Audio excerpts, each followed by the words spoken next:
वखत तूं इलेक्शना उबो रावलो तारबाळे जिल्हा पंचायतीन अपक्ष म्हणून तेन्ना कशें कितें जालें आनी हेजेर निवडणुका आदी कशी कितें जाली? नमस्कार.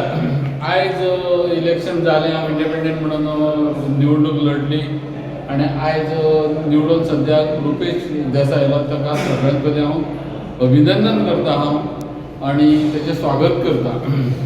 हो निकाल जो आसा तो हांव मान्य करता.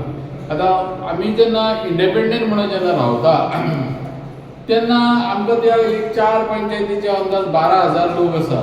त्या 12,000 लोकांक जर हांव कॉन्टॅक्ट करतलो आनी तेंचे कडेन प्रचाराक वतलो जाल्यार एटलिस्ट कमीत कमी 10 ते 12 दीस तरी जाय आसले 12,000 लोकांक मेळपाक. आमकां सामको कमी टायम दिला 6 दिसाचो. तेतूर ते बँक अकावंट ओपन कर, ते स्टेशनरी प्रिंट कर, लोकां पर्यंत चल. हे बाबा इंडिपेंडंट पंचाक शक्य ना. आतां मोठे मोठे पार्टी आसा तेंचे सिंबल ठरलेले आसता.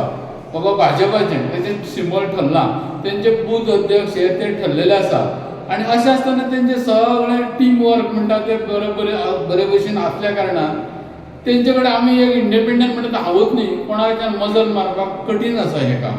आतां म्हाज्या पयलींचो झेडपी 4 फावटी कॉन्टेस्ट केल्लो गोविंद गांवकर, तेजी हरशी टीम बी बरी आसली, तेजें काम बरें जाल्लें, सगळें आसलें. तोय फेल जालो आनी अशें आसतना आमी इंडिपेंडंट एकटो कितपत पावतलो काय नासतना हेतूर हांव म्हणटा कितें जें तरी लोकांनी दवरलां तेका हांव तें स्वागत करता. फुडें तुमचें कितें आसा तें जे तुजे लोक तुजे वांगडा रावल्या तांकां कितें सांगूंक सोदता? म्हाजे लोक रावल्या ते बरे रावल्या. आतां पळय, हें बारीक इलेक्शन, ह्या जाग्यार आमदारान भोंवप, सीएमान भोंवप आनी आमचे कडेन युद्ध करप आनी आपूण जिखलो म्हणप, ताका हांव विजय म्हणना. अशा टायमार सुद्दां म्हाका 500 सुद्दां मतां येयलीं जायत जाल्यार तो हांव जिखलो अशें हांव